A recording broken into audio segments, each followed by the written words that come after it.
Hey guys, it's Leah. Sorry I've been out of touch. I've been so busy with summer, but now it's coming to an end, and I wanted to touch base with you because the Lord's been speaking a lot to us about what's next and what we should be doing. I've been really touched about 1 Thessalonians, where it talks about may your body, soul, actually may your spirit, soul, and body be preserved complete at the coming of the Lord Jesus.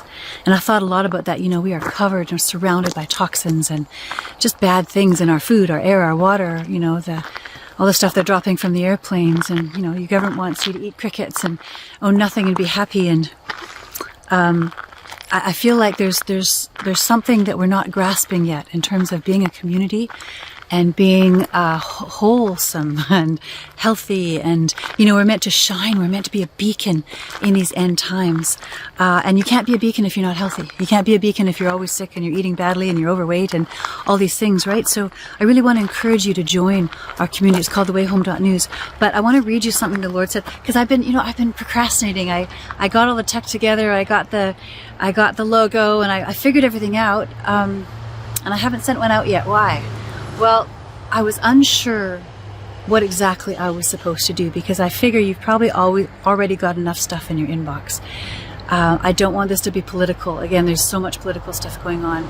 This is about you. This is about your walk with Jesus. This is about finding your way home to heaven without being subverted by the evil one. He's trying everything he can to subvert you and all the people you love, right? So I want to read you something that the Lord gave to us, and this was first week of September. I was saying, Lord, I know who I am, but what do you want me to do? How do you want me to appear for the world? What do you want me to represent? And he said this. He said, I am a reporter of the truth. It's the truth that will get people home. And that's so true, because we're surrounded by lies, right? People are uninformed and ignorant and perishing. The message is, follow me. I know the road. Hey, I've been saved 40 years. I've messed up lots, but I know the road. I know it really well now. We need to speak truth. We need to speak simplicity, getting through the smoke and mirrors and seeing the way home instead of the delta of death. We'll talk about the delta of death another time. It's got to do with the highway to hell as opposed to the narrow road. We'll talk about the delta of death another time. And then he said, it's a war. Stop preserving. And I'm really guilty of this. Like I'll put my head up and then I'll get whacked in the head and I'll go, okay, right? I'll put my head up. I don't know if you guys experience that. It seems like if you put your head up, you get whacked down. And some days I'm just tired. Some days I'm like, you know what? I'm tired. I can't do this anymore. But the Lord said to me, stop preserving. And he said this like a couple years ago too. He said, you know, Paul and the apostles, they didn't worry about, you know, whether they were going to get chained or beaten.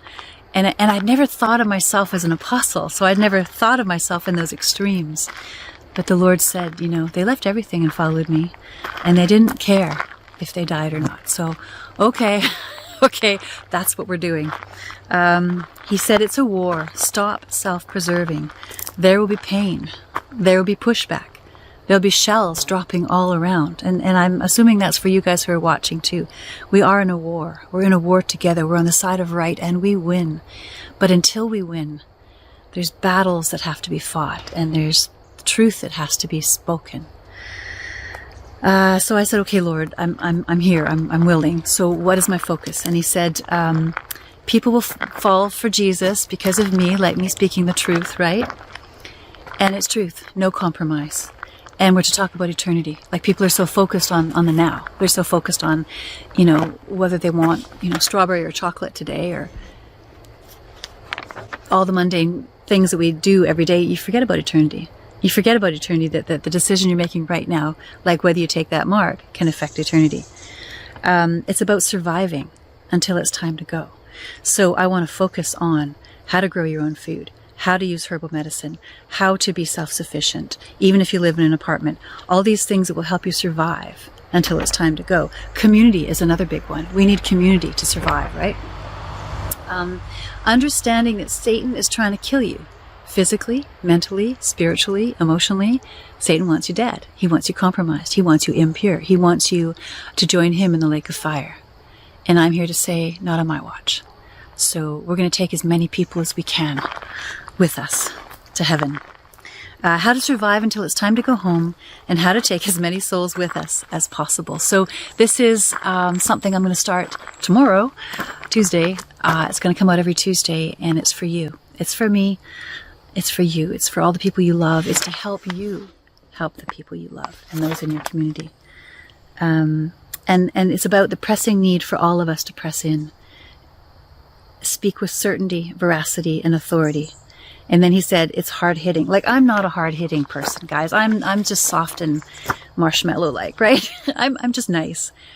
But he says you got to be hard-hitting. You can't be afraid of the people that scream and yell at you and call you a liar, and call you all kinds of names.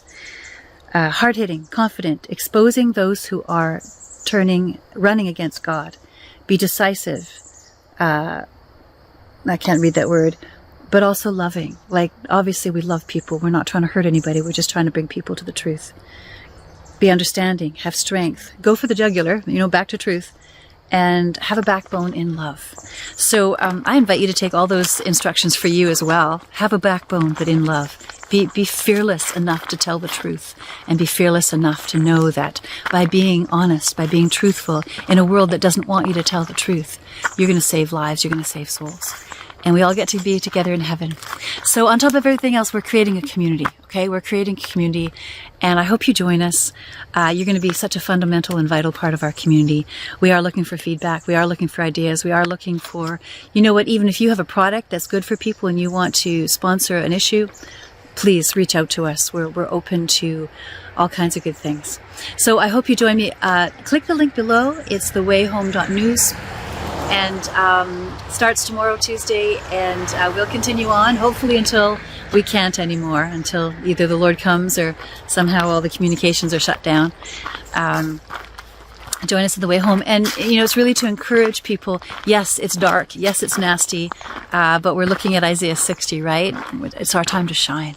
It's our time to be brilliant, even if you're not feeling particularly brilliant. I'm not feeling particularly brave, saints, but this is the battle we're signing up for. So I hope you join me. I love you. And yes, there will be more music. I've been financially unable to do it in the last couple of years. I kind of spent all my money, but I'm hoping very soon that we'll be doing more music because I keep writing. The Lord keeps giving me more songs, and looking forward to sharing them with you. So God bless you, and we'll see you soon.